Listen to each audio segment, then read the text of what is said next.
Good morning, everyone. This is John with Gun.Deals, and we are here with Jason. Pleasure. Yep. Well, what are we looking at today? Because this is one of the most unique optic setups that I've seen so far. Well, that's a good compliment. Yeah, interesting.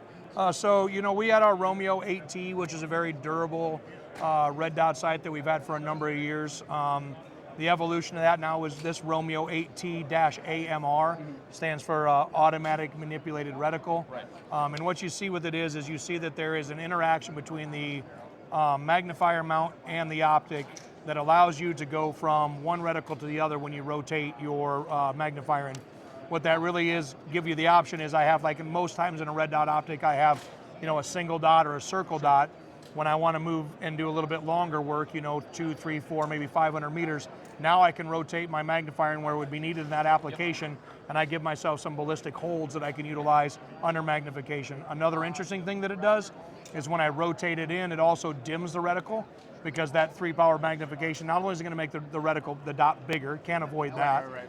but what it's going to do is it's going to then dim it a little bit so that I don't magnify that blooming or that splash that happens often on red dot optics, especially comes into effect when you're trying to shoot something farther away. 100%. So that all happens automatically as soon as you flip it out of position or into position. It Correct. swaps back automatically, no button presses, and it even remembers what mode that you set it in, if I heard you correctly. Yeah, correct. Yep. What you do is to set the reticle is all of our red dot optics, at least I believe the majority, if not all of our red dot optics, have usually 4 different reticle selections. We have a dot, we have a circle dot, and then we have either a ballistic hold and a ballistic hold circle. We can obviously make them wherever the market wants to go. And you cycle through them by holding the 2 buttons at one time, and as they flash through, you push the button again to hold it. Then I do the same thing with it out of its relationship, and now I've got each one of those switches is set for that, right? So that works via a magnet system on the bottom of the magnifier, so it senses when it's flipped into position or out of position? That's right? the easiest way of explaining it, yes, in general terms, of course.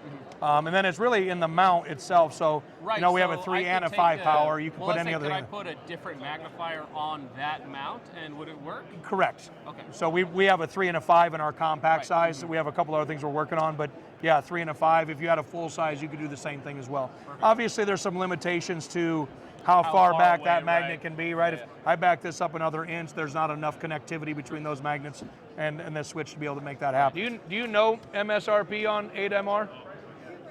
You haven't even priced it yet. Okay, perfect. But I think if you look at our optics line, it's not, that technology is not going to vastly increase the price over what's competitive in the market, okay? It's not like it's going to double in price because of that. So it should be aligned with mostly what you see within our optics line from a price point perspective. Yeah, I mean, on the upper end, it's going to be in that Romeo, north of that, right in that Romeo 4T and north of that where the 8T currently is. Right. Not in the 8T Romeo is 5. currently my favorite optics. That's the one on my go-to. It's one of the unbelievably most durable optics we've ever had. We've actually have, through our 338 machine gun testing, I got over 500,000 rounds on one optic. Wow. We actually Sounds like a good time. We also put it on our XM250. On XM250, we dropped it from 6 foot tall, 100-round belt attached to the gun, full combat outlet.